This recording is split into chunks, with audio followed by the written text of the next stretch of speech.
Hello, everyone.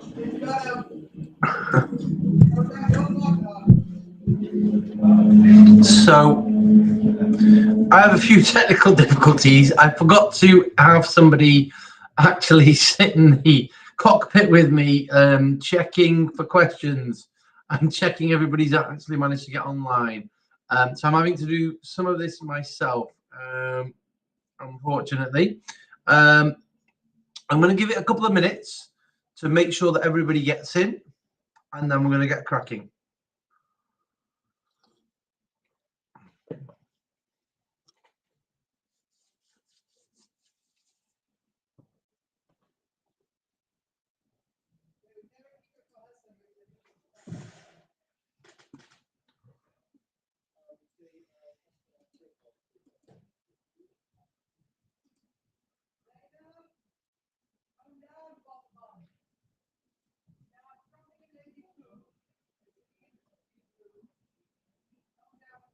Okay, can everybody? Well, I hope you can all see. Let me just check on YouTube before I get going, to see if this is actually managed to stream on there as well. I'm just making sure.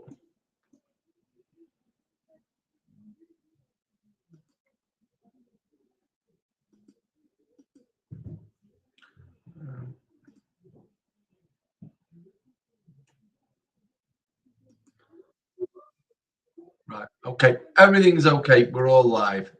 Right. That's fine. I wonder if to the other one. Just checking because I think I've accidentally set up two different. Yeah, that's fine. Looks like everything's in. Okay. So, with nothing further ado, I'm just basically this is my guide on how to engage and how to, first of all, how to do your CV and then how to engage on LinkedIn. So it should be quite comprehensive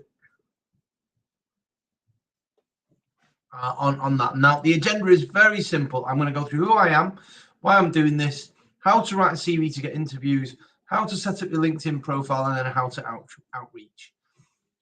So, who am I? I'm Musa Ayub.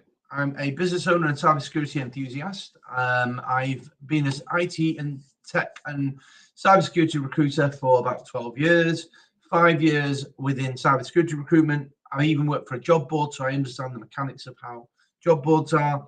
I've got over 11,000 connections of more than 2,000 with C-suite relevant to the industry. Okay, now this is the most important one, is how to craft a CV. And this is, I think, what a lot of people have been asking me privately and what have you.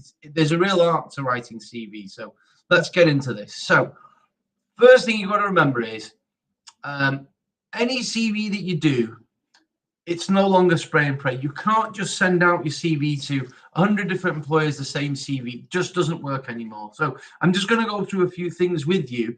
And remember, a CV is just there to get you an interview. A CV does never get you a job. So just remember, the purpose of the CV is to get you through the door so they can interview you. So no spray and pray. Make sure the actual job application that you're applying for and your CV are matched. There must be a match between them.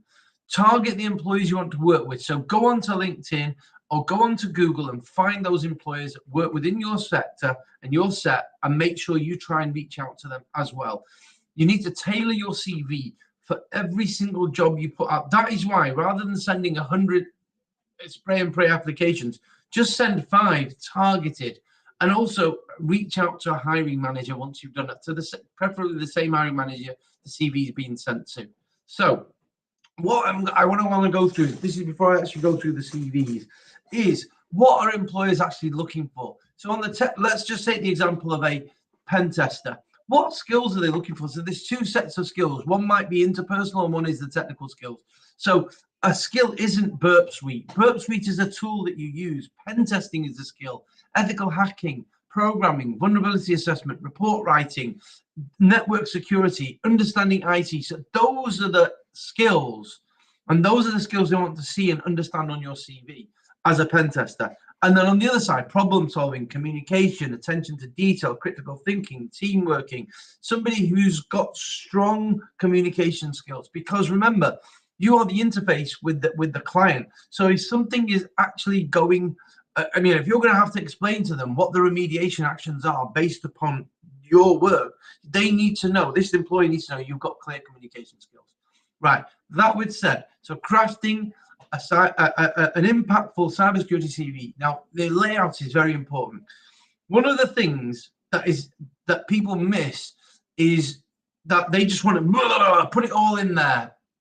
Fine, but there has to be a structure and a layout that makes it attractive. Because don't forget, in the end, an employer is going to look at this, a hiring manager is going to look at it, and they're going to decide: is this actually the what do you call it? Is this person's CV matching the job role? That's the most important thing. So on page one, so you need to make sure that on page one, you've got a good summary of what you can do, what you've done before, and what you bring to the table. You need to have your key on the first page, your key skills. So that's the technical and your impactful skills or interpersonal skills. You need to make sure all your special projects are on there, your achievements, and your certifications, all of that on the front page. Because if they don't see any of those, they are like hell going to look at your work history. Also, there's a common mistake. People think just because they worked in a bar or they worked in a restaurant or they worked in a retail or they worked in some other industry, it's not relevant. It is, because there's lots of cross-transferable skills. You need to make sure that you put that work history on there so that they know, A, that you can turn up at work and you've got some experience of working within an environment. And also, two, those cross-transferable skills are there. You need to keep your job history brief.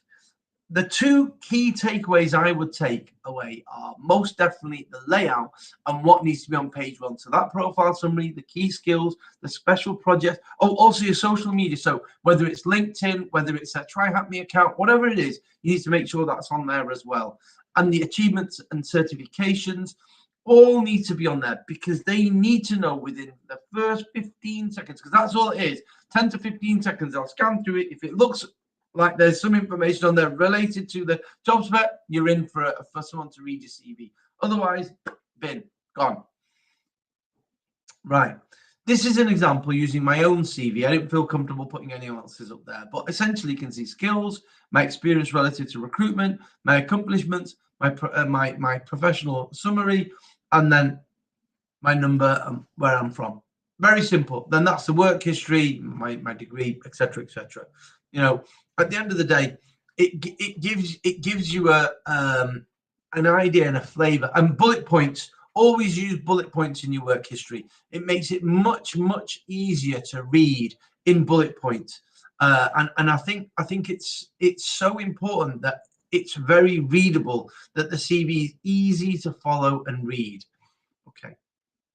Now, CV I've gone through very briefly, because to be fair, the whole way in which job hunting has changed in the last few years is because of LinkedIn. LinkedIn is where you really need visibility, and your profile needs to be really strong, because look, almost all the employers are on there. I'm going to go through some stuff now. Okay. Why does LinkedIn matter? It's the professional networking platform. 95% of recruiters use LinkedIn to find talent. I mean, in fact, I don't know any recruiters that don't use LinkedIn. Okay, it's a fact. You need visibility on there, because all the hiring managers, the recruiters, they're on there. And also, the other thing is, just remember, getting visibility means that whether or not a hiring manager is hiring now has no impact on the future. What you need to do is you need to make sure that you're in their eye line, so that when they are recruiting for a role, perfect, they can see exactly what you do, what you're about, and that they would like to approach you. And in fact, the mentees that I've worked with, they've had people approach them for a role simply because they saw how visible they are on LinkedIn. And you need to have your focus. So for example, if you're a cybersecurity person, you need to focus everything that you're doing around that. Yes, I mean, you'll see with my posts, I have some fun posts, I do a little bit of personal posts, but predominantly it's about the fact that I'm a recruiter in cybersecurity, and I talk about cybersecurity issues because I want people to take me seriously in that. So that's what you should do. We're gonna get into the specifics shortly. So optimizing your profile. Now these are really key areas. It's extremely important. Your picture must be professional, and the reason why I say this is that, look, and this is more aimed at some of the young ladies on there. You know, you really do genuinely, you want to be taken seriously for your brains. By having low cut tops and things like that, it might get some short term, but really there's no long term in it. You won't be taken seriously. So have a professional picture, headshot preferably, so that it can see who you are. And make sure it's clear and approachable. So smile, and that's good. Now, the headline, you need to tailor it to showcase what you're about. So if you want to go into GRC, you need to put it on there. You know, whether aspiring or entry-level professional within GRC, make it relevant to what you're looking to do. And the reason why this is important is because a headline is the first thing along with your name and your picture that they see. So what you want is to make sure that that is immediately visible on the eye line, that yes, this is the area I want to go into. And that goes back to the point that, hang on a minute, you want to be targeted and specialized in a certain area. There is no point, honestly, there is no point in being a jack of all trades in this. You really do need to choose a specialism and then work within that specialism, you know, to make sure that it actually does make sense, and that you are then appealing to employers because they know that your expertise is within a specific area, and they know that when they hire you in that area, you're going to be related back to the work that you do. So I'll give you an example. There's no point thinking you can be a pen tester and a GRC consultant. It just doesn't work like that. In the same way, if you want to go into defensive security, which is basically SOC, that's a specialized area again. Make sure you understand what the different areas do, and then you set up your profile around that. So focus on your skills, your passion. For the summary, focus on your skills, your passion for cybersecurity, your cross-transferable experience. So if you've worked, say you want to go into GRC, but you've worked within retail and you've done a lot of customer-facing roles, that's really important, because with that comes communication skills, the ability to deal with customers, deal with tricky situations. It involves problem solving, adaptability, also attention to detail in some cases. So different roles give you different levels of skills, and that can often relate back to the type of role that you're looking for. Okay, skills and endorsement. So, you know, highlight your cybersecurity skills. So if you are, for example, a pen tester and you've done lots of this I'm specifically aiming at entry level here. So in order to get some visibility, you need to have done some of the you know, try hack me, hack the box, and the CTFs, so that people can see, and basically post on it so that people can see. And this is important, that also within your skills and endorsements, people can see that they understand that your passion and your skills reflect what you're about.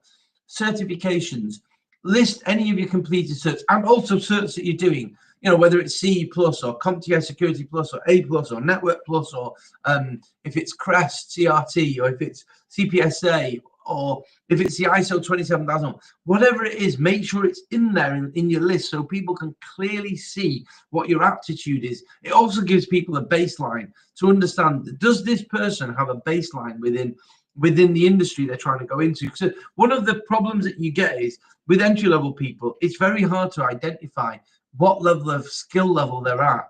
I know it sounds a madness, and I know some roles will ask for 2 years experience for entry level, which is complete madness, but on a baseline level, you need to be able to demonstrate, and the certs are one way, and the labs are another way of also demonstrating that.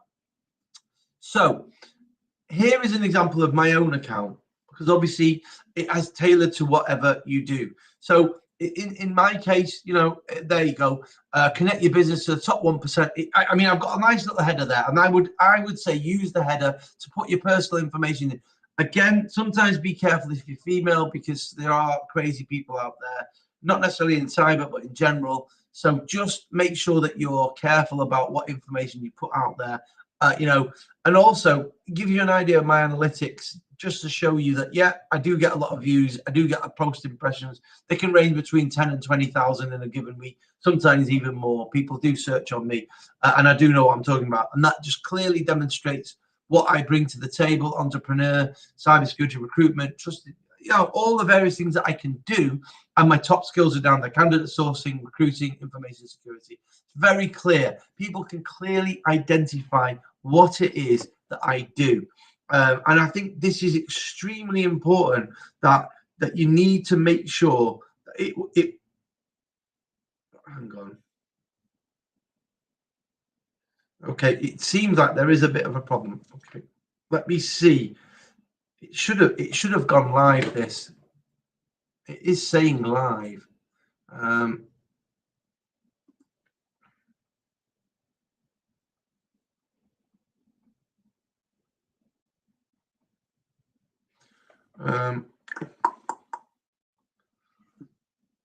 Okay, where was I now? Let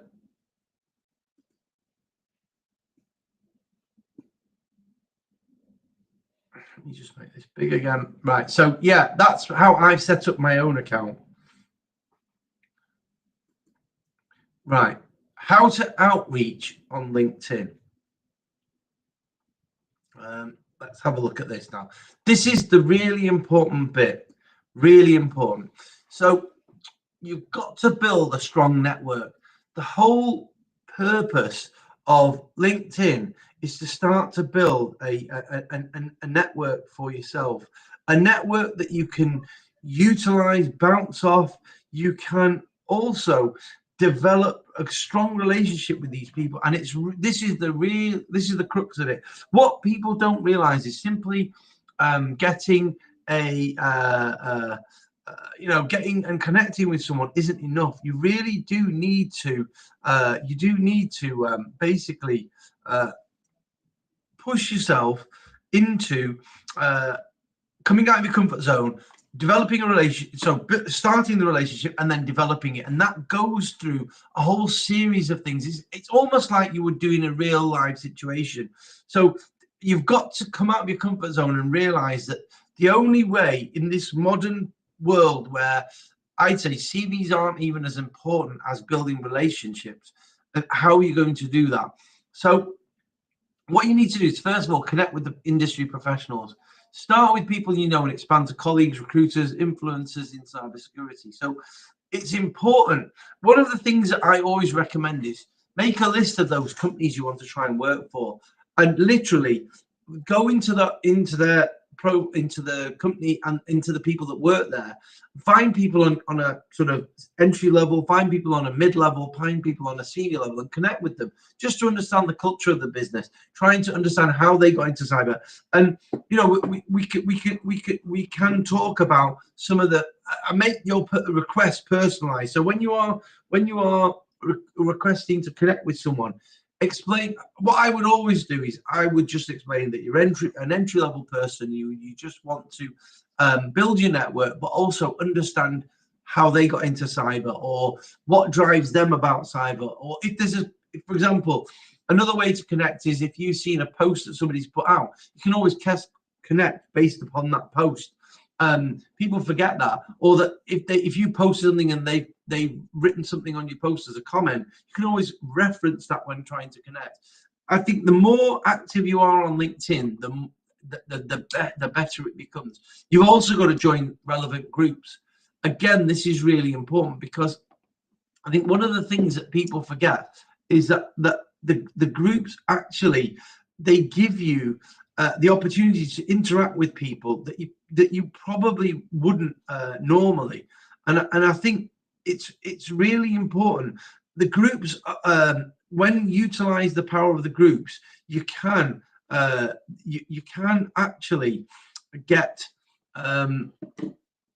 some people in there that are very senior, mid-level, and that can really help, because it's not just all about connecting to a CISO level or connecting to somebody who's head of. It's also good sometimes to connect to people who are maybe mid-level or junior, even entry level, because they can give you, those people can also give you information and help you.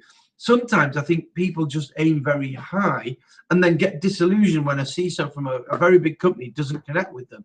Sometimes think to yourself, okay, I need to build to that a little bit, and I need to try and gain the confidence. And also, when you're connecting and you start to connect with people in the company, they can also see that you've got mutual connections.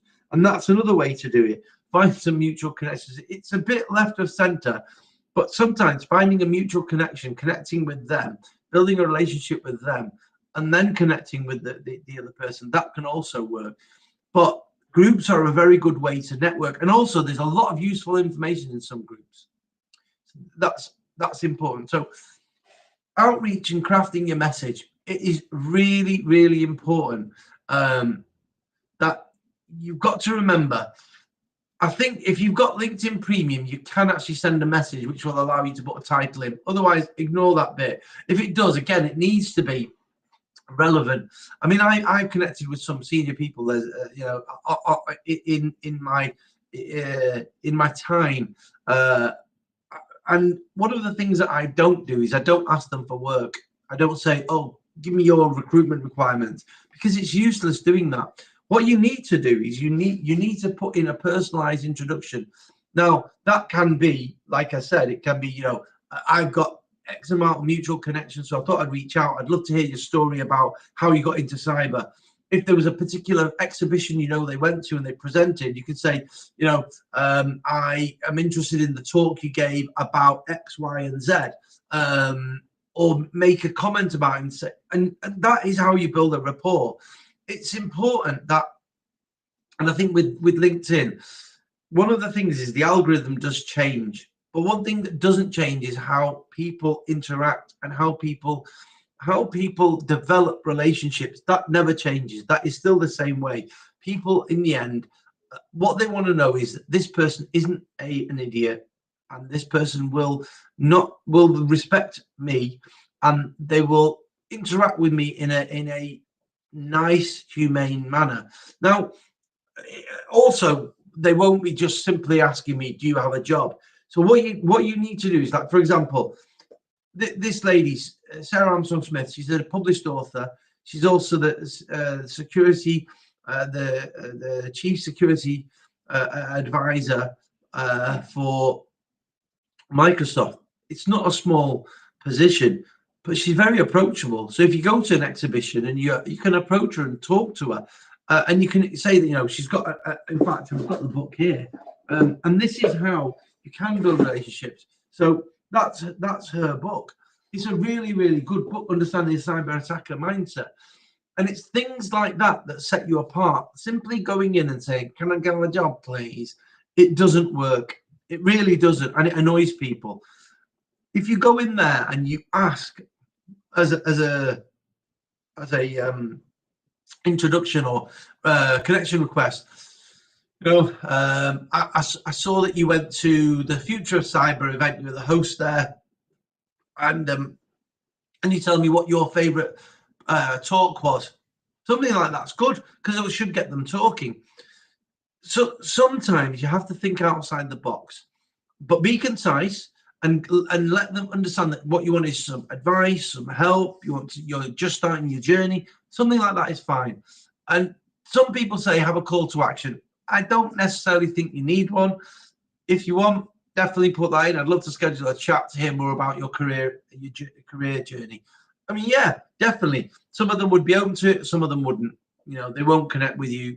Don't take it personally. Keep trying. Keep trying with different people. So here's some examples of how I connected with Amanda. She's brilliant. She actually works in space, within the space environment, and you basically got. I met her at an exhibition, and she was a fellow Northerner, and I referenced that, and she connected up with me. And we've got Chief Security Advisor for Microsoft, Sarah, and essentially, again, she is a very accomplished author, It was great to meet. I met her. She, she hosted an event at Richmond Events at the Savoy. I met her there, and that's how simple my message request was. Nothing complicated. That one was a bit, but again, these are people I've met in person, so I then reached out to connect with them. What I think you've got to remember is that you've only got, I think, if you've not got premium, then I think it's 200 characters. So you need to be very concise in what you're going to say. And I think sometimes people try and write war and peace when you really don't need to. You just need to make it simple. Hi, I'm an entry level person in cybersecurity. I'd love to learn about your journey into cyber. Boom, send it out. Hi, I saw that you gave a talk at the Future of Cyber about X, Y, and Z. It'd be great to connect and learn more about it. Just simple things like that are really, really important. Now, engaging with them afterwards, once you've connected, again, this is really, really important. So basically, you've got to do your research. So once you understand a little bit about the person, you understand a little bit about the company, and you have a look at what activity they've got on LinkedIn. I think, again, this is really important because you can work it a few different ways. If somebody's heavily in, like, for example, myself, I'm heavily on LinkedIn. So you can easily reference a post I put out there. You can like or comment and then try and connect based on that. You can share articles and thought and then basically ask them for a comment on it and say, what do you think about this? You can share your own, some articles that you've read. There is so many ways to interact with people. And I think one of the sad things is that people don't think outside the box. You've got to start to think outside the box. You've got to start to literally, you've got to say to yourself, if somebody's a senior person, how can I engage with them in the industry? And rather than, the title, gives a job, which doesn't work, I can assure you it does not work. You've got to start thinking, right, okay, should I talk to them about certifications? Should I talk to them about how they got into the industry? Get them talking about their own journey. Should I talk to them about the latest threats? Should I talk to them about a specific area, like, for example, multi-factor authentication? Everybody should use it, whether personally or professionally. It's a very quick win. Maybe talk to them about something like that. If you know their offensive security, talk to them about the importance of red teaming and social engineering. Is that now coming back? Find topics that you can talk to them about once you're connected with them. I can guarantee you, those people that are successful, they put themselves, they set themselves apart simply because they are showing credibility by the kind of things that they're asking.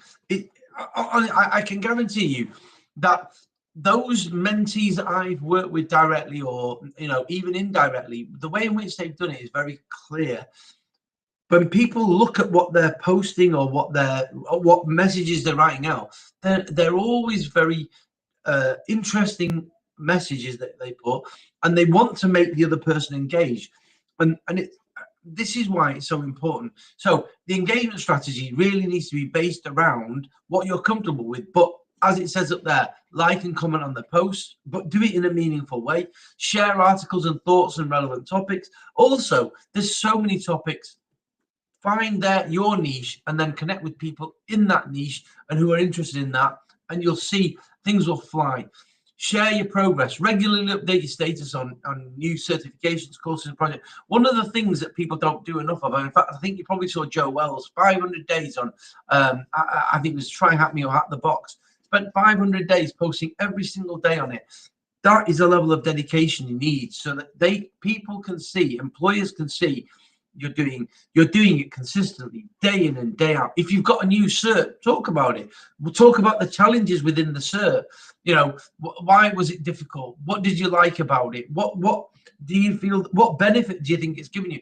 And then also, after you've done the cert, maybe go on to Try Hack Me, Hack the Box, and find a room that can test your knowledge, and then come back and say, yeah, look, I've done this as well, and that that relates back to that, and you can show how things can resonate and actually come together.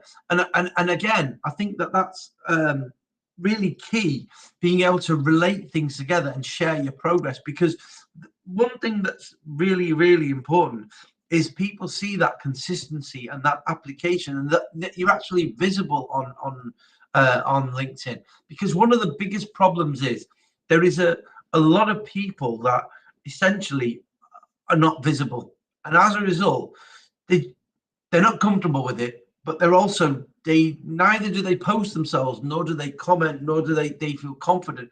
So that's why I'm saying pick your specialism, so that you learn about your subjects and you feel confident to actually engage with senior professionals.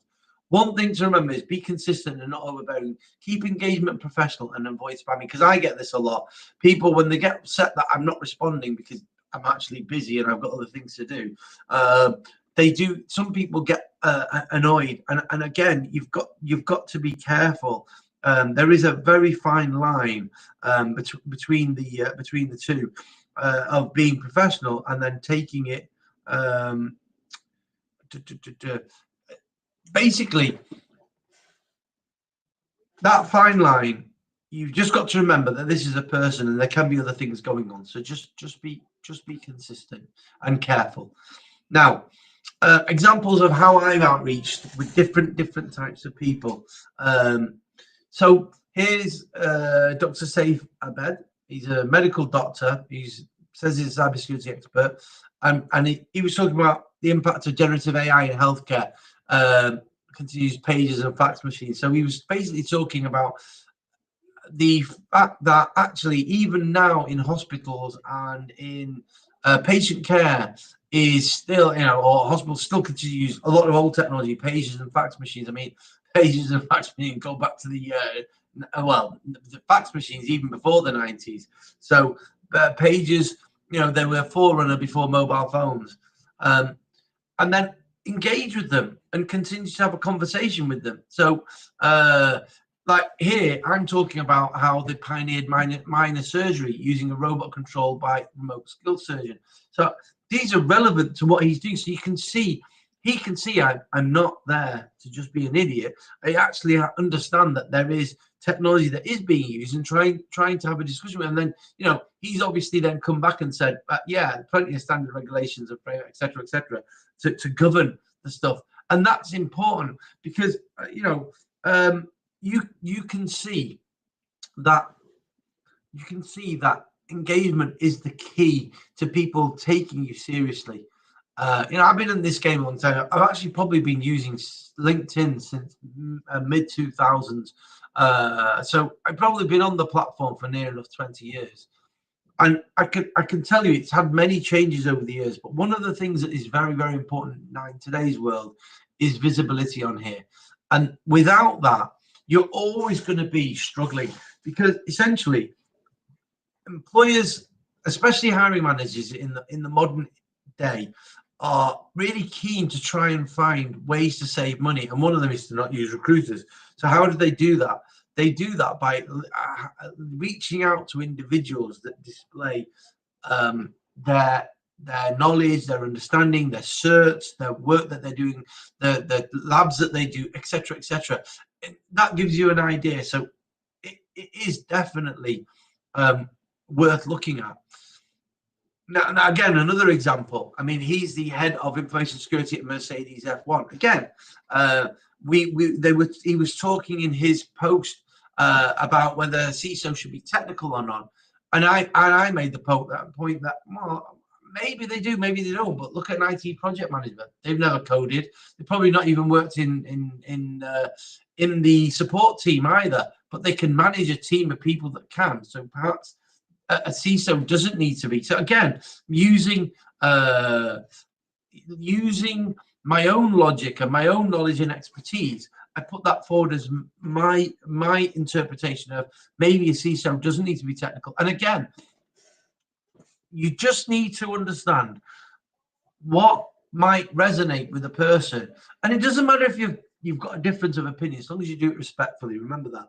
It's all about being able to have a considered conversation and be able to actually uh, demonstrate very clearly your own thinking, and that you are actually somebody who's got some knowledge and understanding. See, one of the main problems is that there's some people run out because they don't really know their subject very well. Like, I can talk about recruitment all day, okay, and that's my area of expertise. One of the things that, obviously, I'm not an expert in cybersecurity. I'm an expert in the recruitment side of it. But what can happen is that you are essentially, you are how do I put this now?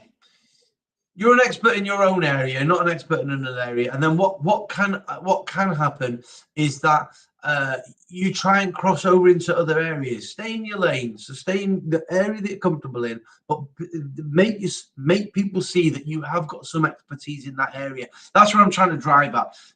This is why it's so important that you be specialized. It's very, very important. What do you call it? That you be specialized in the area that you're trying to go into. I think a lot of people, what they try and do initially is they try and say, oh, we can cover all bases. And it's just not an area you can cover all bases. You can't be a pen tester and a SOC analyst and a GRC consultant and into forensics. It's really, really difficult.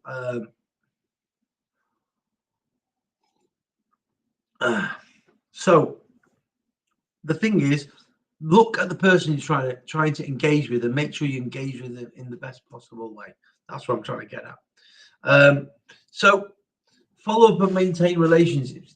Timing. So if somebody doesn't respond after a week, send a polite follow-up message. I think what we all get frustrated with is when people literally just spam you to the hell, and what do you call it? They just literally, are constantly message after message on the same day, 4 or 5 messages. Don't do that. If you send them a message, a week later, send them another one just to follow up and politely ask. Always thank professionals for their time and help is really important, and it sets you apart. A lot of people just take. No, they never bothered about what do you call it? They never bother about saying thank you, or really,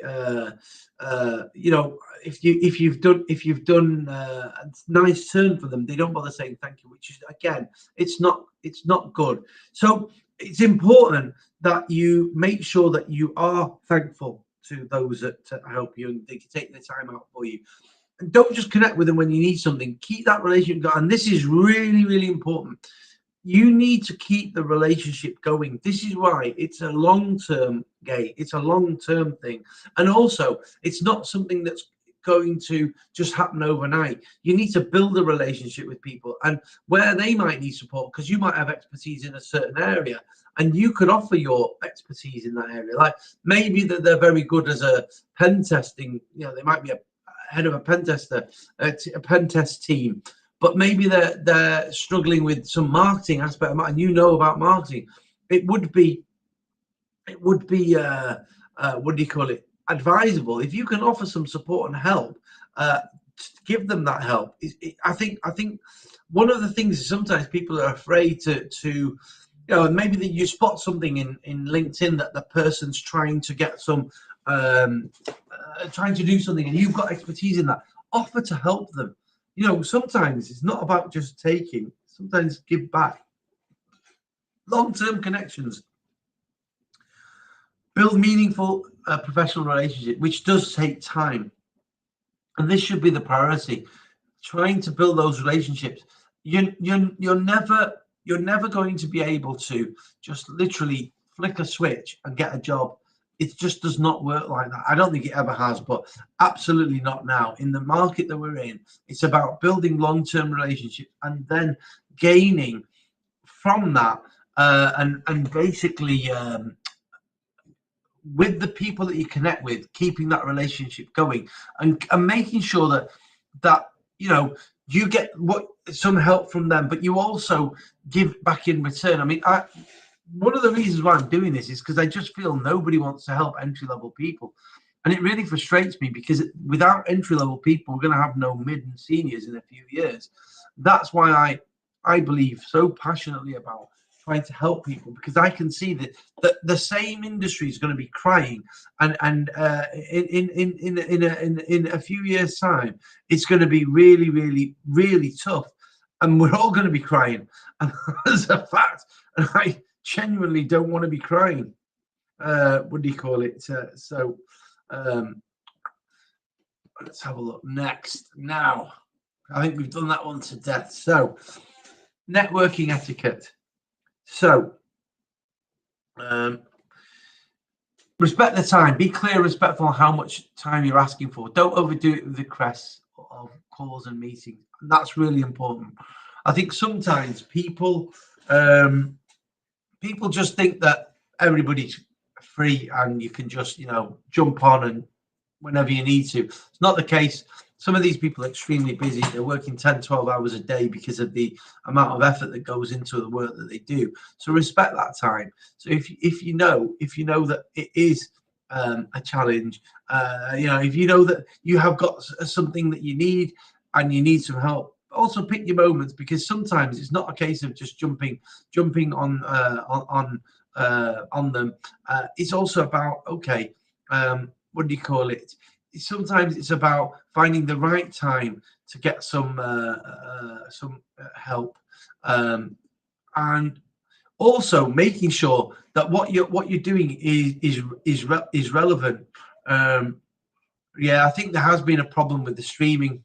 Unfortunately, I think it's only gone live on one device, which is the YouTube. I think. Unfortunately, I apologise. This is the problem of not having someone in the cockpit with me to actually check these things. Right. So respect the time. Be clear and respectful.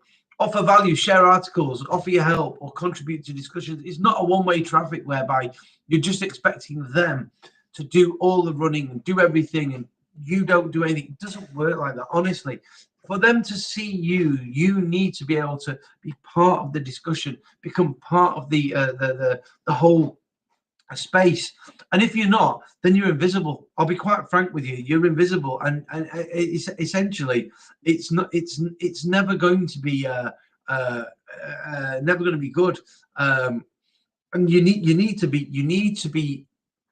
have visibility, and they need to see you, and that's the important thing. They need to see you, but they need to see you in the right way. So again, do not ask for a job. What you need to do is, well, certainly not initially, what you need to do is build that relationship and then maintain professionalism. Your language and tone is important. So even if you don't agree with somebody's thinking or what they're saying, make sure that you are respectful in how that comes across.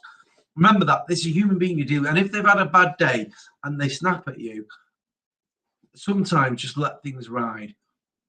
Now, so here are some success stories for myself in terms of people that I've worked with that have got roles within IT or cybersecurity. So all three of these are direct mentees of mine. Kat, my favorite mentee, working for NCC, doing a great job.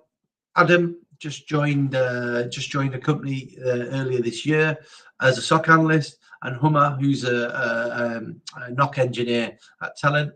And it's really important that there's the common denominator between them is hard work, putting in the effort so people can see what they do, and also so either posting daily on LinkedIn after they've done a cert or after they've done one of the rooms in the CTFs, try hack the box, or they just put a post up about a certain aspect that they're interested in, or they go to an expo and they basically post about that. It's really, really important that you do post regularly, because people will essentially will see that, and I think this is what sets apart the person that just sits there and complains and moans that there's no jobs out there, and the person that goes out there and grabs opportunities and talks to people in the right way and gains experience by essentially putting themselves out there, and putting themselves out there by doing all the right things. So it's whether it's in how they engage, or whether it's what do you call it, putting articles out there, just talking about the certs they've done, talking about the expos they've been to, talking about articles. They're doing all of that so people can see them. Really, really important. So remember, visibility leads to credibility, leads to employment opportunities.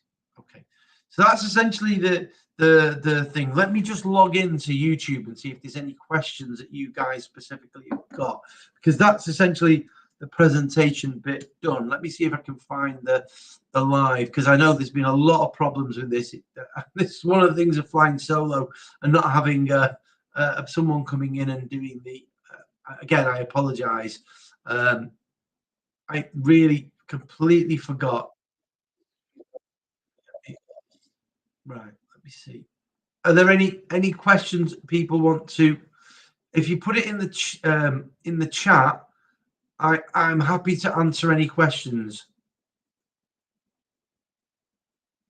And of course, this will be live, so you'll be able to watch this at a different time. Those that haven't managed to get on. So, questions, I'm more than happy to answer. Let me just check in the other one.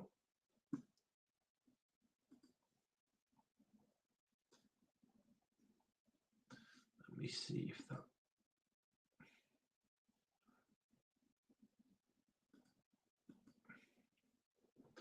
Let's go to events.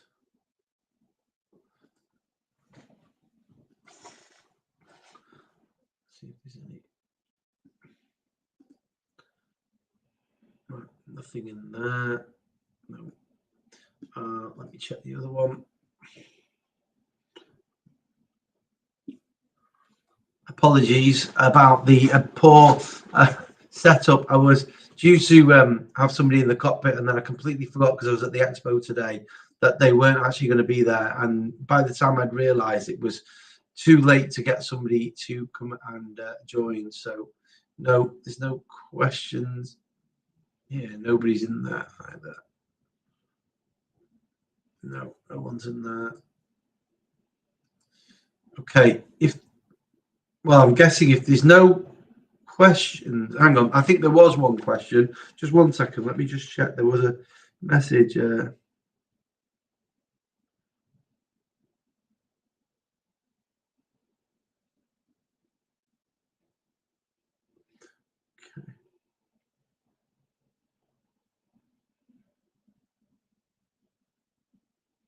Right, so there was a question. Let me just go to that. Oh, here we go. Oh, couldn't find the meeting. Unbelievable. Right, okay. No. Right, okay. If people haven't got any questions, then I will call it a day. The video will be available for people to see. So I think it